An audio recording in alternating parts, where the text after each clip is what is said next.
Proverbs 16:18. Pride goes before destruction and a haughty spirit before a fall.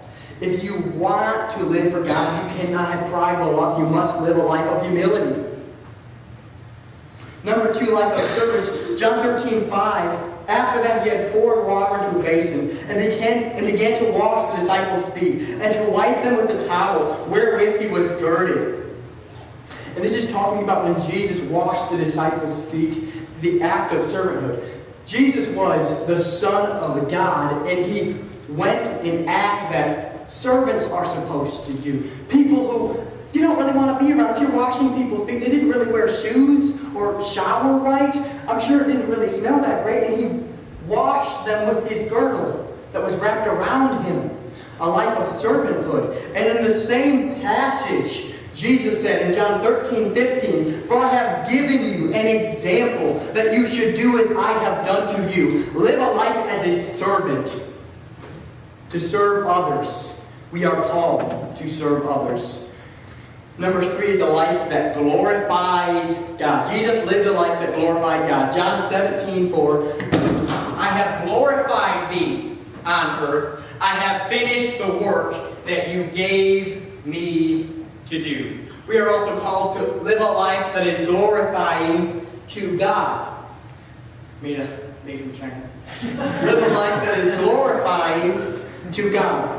1 Corinthians 10:31. "Whether therefore you eat or drink or whatever you do, do all to the glory of God." Everything you do to the glory of God. We are to live in such a way that Jesus lived and glorify God with everything that we do. And number 4, Jesus lived a prayer life of passion. Mark 1:35, "And in the morning, rising up a great while before day, he went out and departed into a solitary place, and there prayed." Jesus didn't only just pray now and again, he prayed all the time. If you read John 17, it is a prayer for all generations, and it is a prayer that he prayed before he was crucified, and it was a prayer of passion.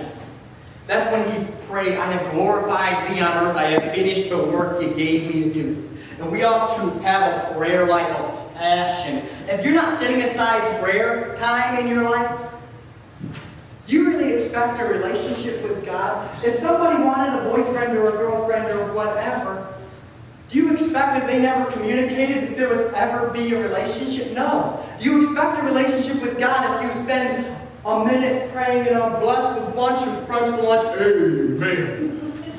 I don't believe God really wants to hear those prayers. The repetitive ones. "Dear Lord, bless the food. Amen. Let's eat." I believe God wants to hear prayers that are really going to be transforming to our life. I think God wants to hear the prayers like the psalmist said, "Search me, O God, know my heart, and see if there's any wicked way in me, and lead me in the way of everlasting." I believe those are the types of prayers that God wants to hear from us. 1 Thessalonians 5:17, we are called to prayer. It says, "Pray without ceasing." If you have a hard time memorizing scripture, there's one for you. Pray without ceasing. Or Jesus will. Both are good. On the prayer, they have verse sheets at camp. And some kids are like, "I can't memorize it." I'm like, "Check out that one. That was 3 letters. And they're talking about, who's on the Lakers and the name of the roster. And LeBron James is there now, I said, "You memorized all that? You can't memorize a verse." But number 5, Jesus had his own will that he denied. Look at Luke 22:42. Look at Luke 22:42. "For if thou be willing, remove this cup from me. Nevertheless, not my will, but thine be done." Jesus was willing to sacrifice his will for God's will. And not only did he just do that, he did that so we can live in such a way that is victorious. Follow the example he left. Follow the influence he left. And influence and impact people for God. Lastly, if you want to follow Jesus, you are called to denial of yourself.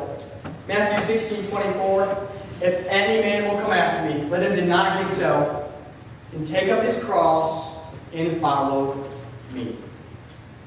If anyone will come after me, Deny yourself. What is it in your life that you are holding back from God?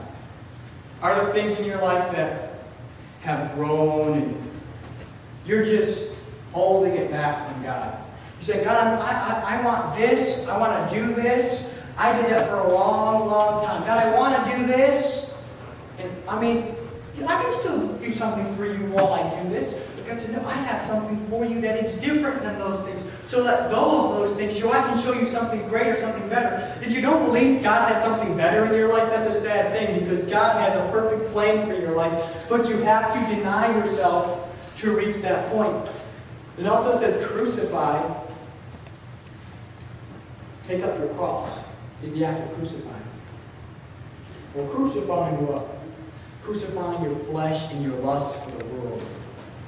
That's saying they are dead to me. I no longer seek those things. Those are not my heart's desires. My heart's desire is to glorify God, not to do those other things. Crucifying, taking up your cross, and following the life Jesus laid out for us. In conclusion, the life Jesus laid out for us. Jesus lived a life of humility. Jesus lived a life of service. Jesus' life glorified God. Jesus' prayer life was a prayer life of passion. And Jesus had his own will that he denied. That is the example. That is the life Jesus left for us to follow. And I believe if we will follow after his steps, if we will start doing the things Jesus tells us to do, we didn't have all the time in the world to really search the life of Jesus, but I want to challenge you. Right now, if you're not doing a Bible study, if you're not really doing a devotional, I challenge you to study the life of Jesus and the example that he left, because there's a lot to that. And right now, if you don't really know where many things are in the Bible, if you want to take John 13 through chapter 17, it's kind of called Jesus' farewell address. And I've learned a whole lot through that study. And I want to challenge you to really study the Scriptures. The Bible says, study to show yourself approved unto God, a workman that needeth not to be ashamed, rightly dividing the word of truth. Live for Jesus.